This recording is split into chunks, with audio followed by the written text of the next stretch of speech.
सो traders finally अपने को वो much needed breakout last week मिल ही गया। 6 हफ्ते से निफ्टी एक रेंज के अंदर पड़ा हुआ था और लास्ट 3 दिनों में निफ्टी ने एक ब्रेकआउट देने के बाद बहुत अच्छी तरह से इस ब्रेकआउट को सस्टेन भी किया है एज ऑफ नाउ। सो जैसे हम लोग हर वीकेंड में मार्केट को, निफ्टी को और वेरियस सेक्टर्स को एनालाइज करते हैं आरआरजी ग्राफ्स के साथ, तो चलिए एक नज़र डालते हैं निफ्टी पे, सेक्टर्स पे, और समझने का कोशिश करते हैं कि how strong was the breakout. क्या ये ब्रेकआउट सस्टेन होगा, और अगर होता है तो ऊपर और कितना एक्सटेंड हो सकता है, और अगर फिसलता भी है तो शॉर्ट टर्म सपोर्ट्स कहाँ पे होना चाहिए। तो चलिए निफ्टी और वेरियस सेक्टर्स को एनालाइज करते हैं।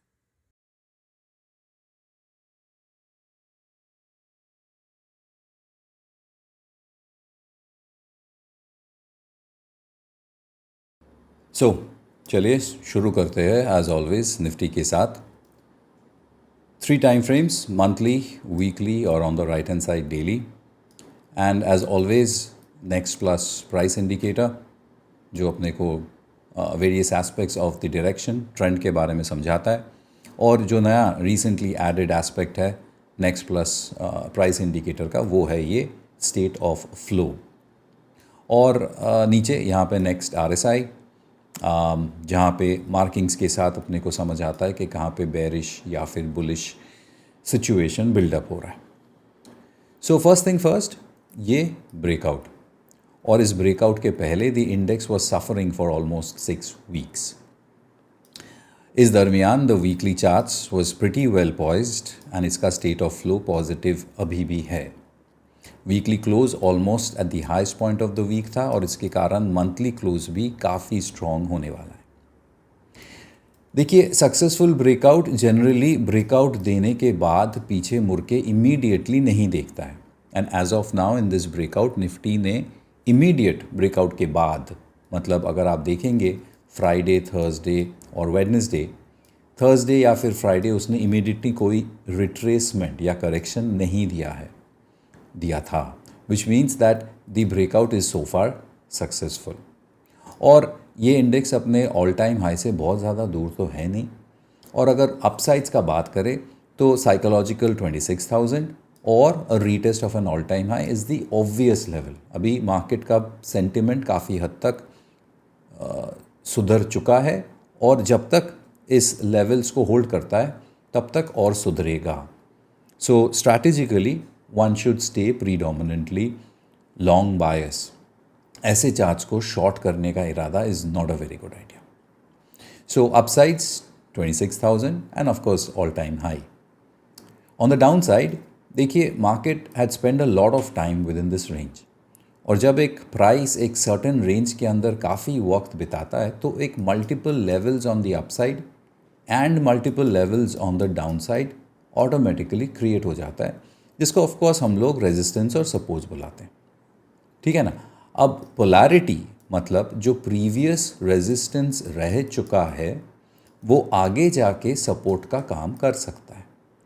मतलब अगर मार्केट नेक्स्ट वीक रिट्रेस होता भी है थोड़ा बहुत, तो इमीडिएट सपोर्ट आपको मोर और लेस इस रेंज में आप एक्सपेक्ट, एंटिसिपेट कर ही सकते हो। It's a very obvious natural expectation. In fact ये पूरा रेंज आपको सपोर्ट देने का कोशिश करेगा, but the first level is this one. More or less we can deal with 25,000 to around 25,200 for the Nifty spot as the immediate support। और इस breakout के कारण जो मार्केट का एक बेस इस यहाँ पे था 24,400-500 के आसपास, वो इस ब्रेकआउट के कारण अभी 25,100-200 के पास चल चुका है। मतलब बेस थोड़ा सा ऊपर आ चुका है। So view is bullish, readings are bullish. In fact अपना डेली चार्ट और वीकली चार्ट पे ये स्टेट ऑफ फ्लो दोनों पॉजिटिव है, मतलब ये स्ट्रॉन्ग चार्ट है। अब स्ट्रॉन्ग चार्ट रिट्रेस हो ही सकता है, बट इनका प्रोबेबिलिटी और ऊपर जाने का ज़्यादा है। So readings are positive, view is bullish. Strategically one should look for long trades only, and ऐसे चार्ट्स को शॉर्ट करने का इरादा ना करे तो ही बेटर है। एक चीज़ अच्छा है इस करंट 6 वीक के टाइम पीरियड में, और अभी रिसेंट ब्रेकआउट में, entire I would say 6 weeks to 8 weeks के टाइम पे the broader markets, the mid caps, the small caps और CNX 500 has performed relatively much better. और CNX 500 देखिए अपने रिलेटिव लाइफ हाई के पास ही है, और मिड कैप स्मॉल कैप तो काफ़ी हद तक it has outperformed. And this is a positive sign because as market has given a fresh breakout, उस ब्रेकआउट के पीछे और जब वो कंसोलिडेट कर रहा था उस दरमियान भी ब्रॉडर मार्केट्स का आउट परफॉर्मेंस था। So the market is not, ये जो मार्केट का मूव है ये नेसेसरीली किसी हैवी वेट के कारण या गिने चुने कुछ 2-3 स्टॉक्स के कारण या 2-3 सेक्टर्स के कारण नहीं हो रहा है। एक ब्रॉडर पार्टिसिपेशन है which is always a very good thing. अब आते हैं सेक्टर्स पे। अब जब हम लोग सेक्टर्स डिस्कस करते हैं तब हम लोग हमेशा RRG ग्राफ्स को एक बार देख लेते, एक बार नज़र डाल लेते। सो ये रहा strike analytics, and over here we will go to the RRG graphs. What I have done, मैंने लास्ट वीक अपना ही जो सेक्टर्स को हम लोग ट्रैक करते उस सेक्टर्स का एक लिस्ट बना लिया मैंने, और हो सकता है नेक्स्ट वीकेंड तक मैं और 2-3 कुछ नाम्स ऐड कर लूँ। बेंचमार्क को चेंज करते हैं निफ्टी 500, टाइम फ्रेम को चेंज करते हैं डेली से वीकली, और काउंट्स को 5 से बढ़ा के 12 या 13 कर देते हैं, मतलब मोर और लेस 3 महीना। और ये रहा अपना RRG प्राइस बिहेवियर। शुरू करते हैं लीडिंग क्वाड्रेंट के साथ, जहाँ पे मिड कैप और PSU बैंक है। PSU बैंक अपने को पता है कि प्राइवेट बैंक को कैचअप करने का कोशिश कर रहा है। Bank Nifty, private bank, CNX finance को 2 महीने पहले ऑल टाइम हाई हिट कर चुका है, and PSU bank is trying to do a catch up game. Leading quadrant पे है, रिलेटिव स्ट्रेंथ स्ट्रॉन्ग है, लेकिन 2-3 हफ्तों से थोड़ा सा मोमेंटम लूज़ हो रहा है, रिलेटिव स्ट्रेंथ का मोमेंटम। सो अगर इसका चार्ट देखें तो बुलिश चार्ट ही दिखना चाहिए, इसमें कुछ बेयरिश तो सच है नहीं। So yes, weekly chart state of flow positive है, ट्रेंड मोमेंटम का साथ है। डेली चार्ट में एक बाउंस बैक दे रहा है, और ट्रेंड मोमेंटम का बात करें तो it is definitely improving. Heikin ashi also has improved. So overall PSU banking space पे एज सच कोई नेगेटिव रीडिंग्स नहीं है, most of the readings are positive या फिर इम्प्रूविंग। सो PSU बैंकिंग को हम लोग ग्रीन फ्लैग दे रहे हैं, and we will look for long trades. Mid cap हम लोग ऑलरेडी बात कर चुके हैं, और मिड कैप का जो RRG ग्राफ है वो बेहतरीन है, it's beautiful, left to right going up. So we have discussed mid cap का आउट परफॉर्मेंस है। RRG ग्राफ का फ्लो हमेशा क्लॉकवाइज होता है, आपको ये जानना ज़रूरी है। सो लीडिंग से हम लोग एक बार वीकनिंग पे आते हैं और देखते हैं वीकनिंग पे क्या है, कौन कौन सा सेक्टर्स है। Now this is not a surprise because financial services, private banks और बैंक निफ्टी, और अगर आप मेरा ये वीकली एनालिसिस ट्रैक करते हो तो आपको पता है कि ये काफ़ी हफ्तों से ऐसे बिहेव कर रहे हैं, ये तीनों के तीनों, राइट। इसका मतलब इनका momentum of relative strength loss हो रहा है, और ये धीरे धीरे रिलेटिव स्ट्रेंथ भी लूज़ कर रहे हैं। अब RRG graphs point of view से ये एक अच्छा रीडिंग नहीं है, ये एक अंडर परफॉर्मिंग या फिर वीकनिंग का रीडिंग है। अब ये रिलेटिव रीडिंग्स है, इन रिलेटिव रीडिंग्स के साथ कभी कभार एब्सोल्यूट रीडिंग्स मैच हो जाता है और कभी कभार मैच नहीं होता है। और यहाँ पे when we take a look at the bank Nifty, when we take a look at the CNX finance, and when we take a look at the Nifty private bank, ये मैच नहीं। हाँ, तो मैं ये बता रहा था कि RRG रीडिंग्स के साथ in private bank, CNX finance या फिर बैंक निफ्टी का एब्सोल्यूट प्राइस बिहेवियर मैच नहीं करता है। आपके सामने बैंक निफ्टी का चार्ट अगर मैं दिखाता हूँ तो ये ऑलरेडी ऑल टाइम हाई पे तो था ही, और ये एक्सटेंड कर रहा है ऑल टाइम हाई पे। इसके जो मंथली चार्ट्स है, जो वीकली या फिर डेली चार्ट्स है, ये मोस्टली बहुत स्ट्रॉन्ग रीडिंग्स ही है इन टर्म्स ऑफ एब्सोल्यूट। हाँ, रिसेंटली इसने एक ब्रेकआउट दिया था जो कि फेल होके नीचे की तरफ एक्सटेंड ना होके अब रिसेंटली एक फ्रेश ब्रेकआउट दे चुका है। ऐसे प्राइस बिहेवियर्स जनरली एक डाइवर्जेंस के तरफ, it takes a move towards forming such a divergence, but confirmation नहीं है। ऑन द अदर हैंड जो चीज़ का कंफर्मेशन है, जो आंखों के सामने it's a fact that is it's a very strong trend, momentum, state of flow is positive. ये बैंक निफ्टी में भी है, ऑफ कोर्स ये प्राइवेट बैंकिंग चार्ट में तो होगा ही, और फाइनेंस में भी है. देखिए, readings are positive, view should be bullish, but view bullish मतलब ये नहीं कि हम लोग चेज करके या चर के लॉन्ग ट्रेड्स ढूंढेंगे. मुझे लगता है कि फाइनेंस फील्ड में और बैंकिंग स्पेस में थोड़ा सा पिकी होना पड़ेगा. हो सकता है पीएसयू बैंक जिनका हेडरूम है वो ज़्यादा परफॉर्म करे compare to the private banks, हो सकता है, possible. But readings are positive, view is bullish, that need not mean that I have to chase and buy everything. So थोड़ा सा आई थिंक फाइनेंशियल पैक में थोड़ा सा selective होकर trade करना पड़ेगा, because of the very fact that the weekly charts are extremely good looking and little stretched. That's it, है ना. नेक्स्ट जाते हैं अपने वापस आरआरजी ग्राफ्स की तरफ, और फिर आते हैं लैगिंग पे. और लैगिंग जो क्वाड्रेंट है ये बहुत इंटरेस्टिंग है. इसमें कंज्यूमर ड्यूरेबल्स है, फार्मा है, एफएमसीजी है और मेटल्स है. Metals for the last 3-4 weeks is picking up momentum, but है तो लैगिंग में. अब मेटल्स का जब हम चार्ट देखते हैं तो यहाँ पे अपने को थोड़ा बहुत वोलेटिलिटी, चॉपीनेस, कन्फ्यूजन दिखता है. और स्ट्रेट अवे अगर आप मेरा इस चार्ट पे सीएनएक्स मेटल के डेली चार्ट पे नज़र डालेंगे, you can clearly see this broadening formation. और ब्रॉडनिंग फॉर्मेशन होता है जब अपसाइड ब्रेकआउट फेल होके नीचे आ जाता है, फिर से ब्रेकआउट देता है और फिर से वो फेल होता है. और ठीक इसका ऑपोजिट नीचे की तरफ होता है, जब ये ब्रेक डाउन देता है, बाउंस बैक मार देता है और फिर से ब्रेक डाउन होने के बाद फिर से शार्पली बाउंस बैक करता है. और इसके कारण ये शेप डेवलप होता है जिसको हम लोग एक broadening formation, broadening triangle, gramophone pattern, ऐसे बहुत सारे नाम हैं. एसेंशियली चॉपी, वॉलेटाइल, और दोनों तरफ आप लॉन्ग करने जाएंगे तो भी विप्सा होंगे, और अगर शॉर्ट करने जाएंगे तो भी हाई चांस आपका स्टॉप लॉस हिट हो सकता है. लास्ट वीक एक रेंज एक्सपेंशन था. अगर रीड करें trend, momentum etcetera, strong chart है वीकली का. अगर पूरा थोड़ा सा लॉन्ग टर्म देखने का कोशिश करें तो समझ में ये आएगा ये भयंकर चॉपी रह चुका है, वॉलेटाइल रह चुका है, बट रीडिंग्स प्रीडोमिनेंटली पॉजिटिव ही तो है. इसका मतलब बायस पॉजिटिव, लॉन्ग की तरफ ही ध्यान होना चाहिए. बट क्योंकि इसने फिर से एक फ्रेश ब्रेकआउट दिया है और पास्ट में 1-2 बार इसने ब्रेकआउट फेल किया है, मेरा सजेशन होगा कि चरके मत लीजिएगा, चेज मत कीजिएगा, wait for some kind of a pull back और उसके बाद ट्रेड करने का कोशिश कीजिए. Bearish signs, readings as such नहीं है on any of the charts. So metals में थोड़ा केयरफुली, कॉशियसली बुलिश होना पड़ेगा because of the volatility. FMCG clearly negative है इन टर्म्स ऑफ आरआरजी, और ये काफ़ी हफ्तों से नेगेटिव था. और एग्जैक्टली इसी कारण हम लोग ने सीएनएक्स एफएमसीजी को लास्ट 2-3 हफ्तों से रेड मार्क करके रखे. वीकली चार्ट्स देखेंगे तो ट्रेंड मोमेंटम नेगेटिव है.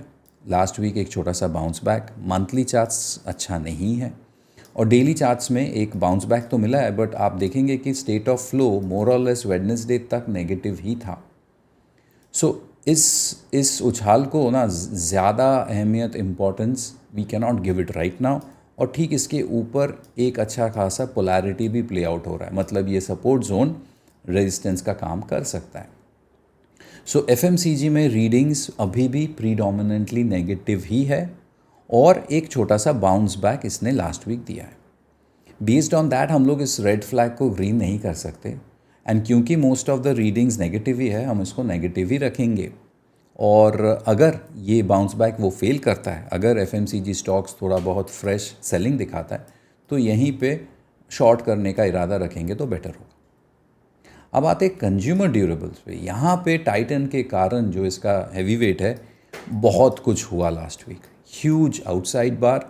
ये भी लास्ट वीक के बिगिनिंग में नेगेटिव ही था, लेकिन एक शार्प रिकवरी के कारण at the close of last week ये अपना all of a sudden state of flow को पॉजिटिव कर चुका है. Not easy. वीकली देखें तो ट्रेंड फ्लैटिश है, रेंज बाउंड है, चॉपी है. मोमेंटम धीरे धीरे इम्प्रूव हो रहा है, और डेली चार्ट्स तो पूरी तरह से इम्प्रूव हो चुका है. सो कंज्यूमर ड्यूरेबल्स को हम लोग रेड फ्लैग निकाल के we have to give it a green flag. Chase मत कीजिएगा because the bounce back is sharp. Go for pull backs and then the next move. And finally, if we come to the RRG graph and we take a look at the pharma has been behaving weak RRG for a long time. ये अपने right से left जा रहा है, अपने relative strength को खो रहा है। और रिलेटिव स्ट्रेंथ और आरआरजी के बेस पे फार्मा में वीकनेस है, you should stay away. Absolute price अगर देखें तो pharma readings were absolute readings अगर देखें तो pharma was predominantly positive but volatile positive, not easy metals की तरह। मतलब इनको टाइम करना थोड़ा मुश्किल है, जब भी ब्रेकआउट देते फिसल जाता है। सो ब्रेकआउट ट्रेड करना यहाँ पे एडवाइजेबल नहीं होगा। Can we go by the readings? Readings are predominantly positive on the weekly, readings have become positive on the daily also. So of course इसमें लॉन्ग बायस तो है, पॉजिटिविटी आ रहा है और इसको एक ग्रीन फ्लैग ही रखना चाहिए। यहाँ पे कोई नेगेटिव रीडिंग नहीं है। आरआरजी इन रिलेटिव टर्म्स बोल रहा है कि आप CNX 500 को अंडर परफॉर्म कर रहे हैं, but from a trading point of view, from strategy point of view, इसको हम लोग ग्रीन फ्लैग देके यहाँ पे लॉन्ग अपॉर्चुनिटी, फ्रेश अगर कहीं लॉन्ग अपॉर्चुनिटी मिलता है तो उनको ट्रेड करना चाहिए। The good thing is CNX pharma भाग चुका हुआ नहीं है जैसे प्राइवेट बैंक्स की तरह या बैंक निफ्टी की तरह। It's not stretched, it is showing science of consolidation और शुड आई से कॉन्ट्रैक्शन। अगर थोड़ा सा आप जूम इन करके देखेंगे तो ये आपको एक इनसाइड बार जैसे होते हुए दिखेगा। सो हो सकता है we might get fresh momentum from pharma soon, ध्यान रखिएगा। ये हो गया अपना लैगिंग क्वाड्रेंट और फिर आते हैं इम्प्रूविंग क्वाड्रेंट। इम्प्रूविंग क्वाड्रेंट में है IT, realty, small cap, auto और energy. IT has been picking up momentum for quite some time और ये अपने को एक्चुअल एब्सोल्यूट CNX IT के चार्ट पे ये साफ दिखता है। Readings have improved on the weekly, readings have been little choppy on the daily, daily में उतना खास है नहीं। एक चीज़ अच्छा है कि CNX IT ने अपना रीसेंट लो अपने प्रीवियस हाई को मैच किया, मतलब यहाँ पे एक पोलैरिटी प्रूवन हो चुका है, जो प्रीवियस रेजिस्टेंस था उसने सपोर्ट का काम कर दिया है। सो ये ब्रेकआउट मिलना बहुत डिफ़िकल्ट IT के लिए नहीं होना चाहिए। Most of the readings are positive, इसीलिए IT को हम लोग ने पॉजिटिव ही रखा है। Is there any negative, overwhelming negative reading? नहीं है। So stay positive and look for fresh momentum on the upside. Small cap has been beautiful, small cap mid cap हम लोग ने डिस्कस किया है, ब्यूटीफुल लुकिंग, और ये हो सकता है इम्प्रूविंग से लीडिंग की तरफ चला जाए। अब आते ऑटो पे। Auto also is looking very good. अगर आप ऑटो का फ्लो देखेंगे, लेफ़्ट टू राइट है, थोड़ा थोड़ा अपसाइड गेन हो रहा है। It's a good looking RRG, और ये एक आरआरजी रीडिंग है जो हमारा एब्सोल्यूट प्राइस के साथ मैच भी करता है। आपको याद होगा कि CNX ऑटो में मैंने आपको ये फ्लैगिश काइंड ऑफ जो looking like a flag, almost like a flag behaviour, और इस फ्लैग का ब्रेकआउट लास्ट वीक मिल चुका है। Daily readings are very good, positive. Weekly readings are also very good, RRG readings are also very good. So ये एक clean cut analysis है CNX auto के लिए, जहाँ पे अपने को जो आरआरजी बता रहा है, जो एब्सोल्यूट प्राइस बता रहा है, मोर और लेस मैच होता है। सो यहाँ पे अपना conviction long point of view से, यहाँ पे अपना कन्विक्शन सबसे ज़्यादा होना चाहिए। अब ये कन्विक्शन हाई है, इसका मतलब ये बहुत ज़ोर का भागेगा, ये तो टाइम बताएगा, but conviction point of view, reading point of view, analysis point of view, this is a very good looking chart. हाँ, थोड़ा सा माइक्रो एनालिसिस अगर करें तो लास्ट काफ़ी दिनों से ये भाग चुका है। सो एंड ऑफ कोर्स वो अपना प्रीवियस ब्रेकआउट पॉइंट पे भी आ चुका है। सो चेज ना करके थोड़ा सा पुल बैक करके अगर ट्रेड करे तो आई थिंक ऑटो के लिए बेटर होगा। रियलिटी, आरआरजी ग्राफ एक बार देख लेते हैं रियलिटी का, and reality is behaving beautiful, and I think price में भी आपको वही दिखेगा। खाली थोड़ा सा स्ट्रेच्ड हो चुका था रिसेंटली, उसके बाद 2 हफ्ते से ये कंसोलिडेट कर रहा है, और ये कंसोलिडेशन एक डिसेंडिंग ट्रायंगुलर फॉर्मेशन ले रहा है, और इसके कारण इसका पॉजिटिव स्टेट ऑफ फ्लो चला गया है क्योंकि इसका मोमेंटम निकल चुका है। व्यू पॉजिटिव, बेरिश होने का कोई कारण नहीं है, and look for fresh movement on the upside. ये सेक्टरल चार्ट ठीक फार्मा जैसा लास्ट 2 हफ्ते से कॉन्ट्रैक्ट कर रहा है, कंसोलिडेट कर रहा है, तो इनमें फ्रेश मोमेंटम आने का चांस, स्कोप है। सो रियलिटी को भी हम लोग पॉजिटिव ग्रुप में रखेंगे। फाइनल जो सेक्टर बचा वो है एनर्जी। लास्ट काफ़ी हफ्तों से ये इम्प्रूव हो रहा था, लीडिंग की तरफ जा तो रहा था, बट अचानक से इसका मोमेंटम फिसल चुका। आरआरजी ग्राफ बता रहा है कि पॉजिटिव है, और थोड़ा सा स्लो डाउन हो रहा है। अगर यहाँ पे आपको ब्रेकआउट मिलता है तो लॉन्ग करना चाहिए, शॉर्ट नहीं करना चाहिए। This is RRG। With this अगर हम लोग एब्सोल्यूट प्राइस की तरफ जाए और CNX एनर्जी को एनालाइज करने का कोशिश करें, बिल्कुल पॉजिटिव वीकली चार्ट है एंड लास्ट 4 हफ्ते से ये रेंज बाउंड रह चुका है और उस दरमियान इसने एक ब्रेकआउट फेलियर भी दे चुका है, जो बैंक निफ्टी ने भी दिया था। बट रिसेंटली लास्ट वीक के मूवमेंट के बाद थोड़ा सा फिर से साइंस ऑफ इम्प्रूवमेंट है। पूरी तरह से ब्रॉडनिंग फॉर्मेशन तो है नहीं जो अपने को मेटल्स में दिखा, बट क्लीन भी नहीं है।